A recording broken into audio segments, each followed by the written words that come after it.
Hello everyone, आज की जो हमारा टॉपिक है that is the simple summary of a portrait of the artist as a young man. तो ये स्टोरी शुरू होती है एक बच्चे से जिसका नाम है स्टीफन डेडलस, और ये अपने सफ़र पर निकलता है चाइल्डहुड से अडल्टहुड तक। अब ये नावल ये दिखाता है कि किस तरह से एक बच्चा बड़ा होता है और वो सीखता जाता है और आखिरकार वो एक इंडिपेंडेंट थिंकर कैसे बनता है। तो शुरुआत में क्या होता है कि स्टीफन जो है एक छोटा सा बच्चा है, सेंसिटिव बहुत है और अकेला महसूस करता है, लेकिन हाँ बाकियों से डिफरेंट सोचने वाला बच्चा होता है।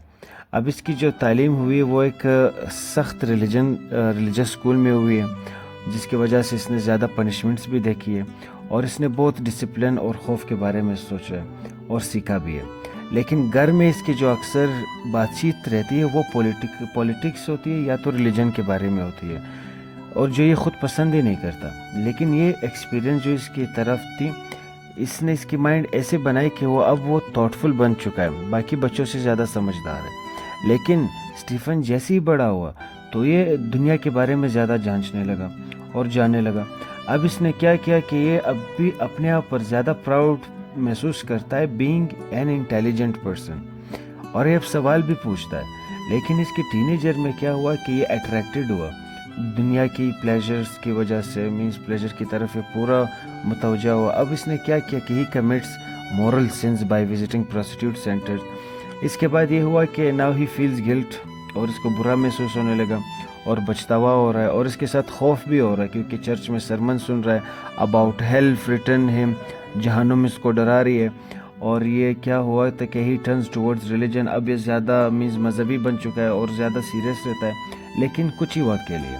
ही lives very strict and religious life इसने गुजारना शुरू कर दी। लेकिन इसी तरह से क्या हुआ कि जल्द ही इसकी हवा निकल गई। नाउ दैट लाइफ, अब ये यहाँ से भी डर रहा है कि ये जो मेरी ज़िंदगी है रिलीजन कंट्रोल कर रही है, जो मुझे खुद पसंद नहीं है।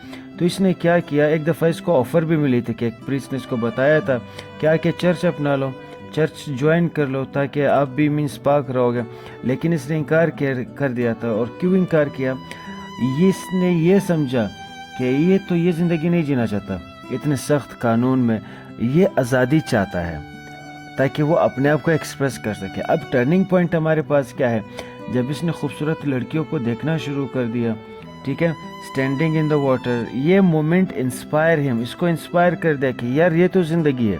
Might be he was there at the beach, ठीक है।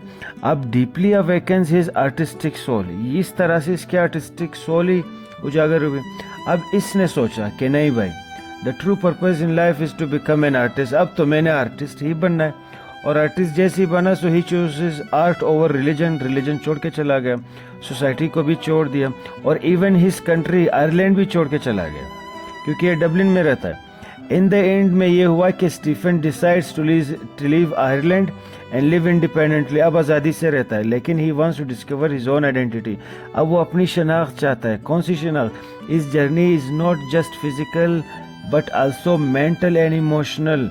He rejects all forms of control and chooses a life of freedom, creativity and self-expressions. लेकिन कंक्लूजन में हम लोग ये कहेंगे कि the novel shows the growth of Stephen Dedalus from an innocent child to a confident artist बना।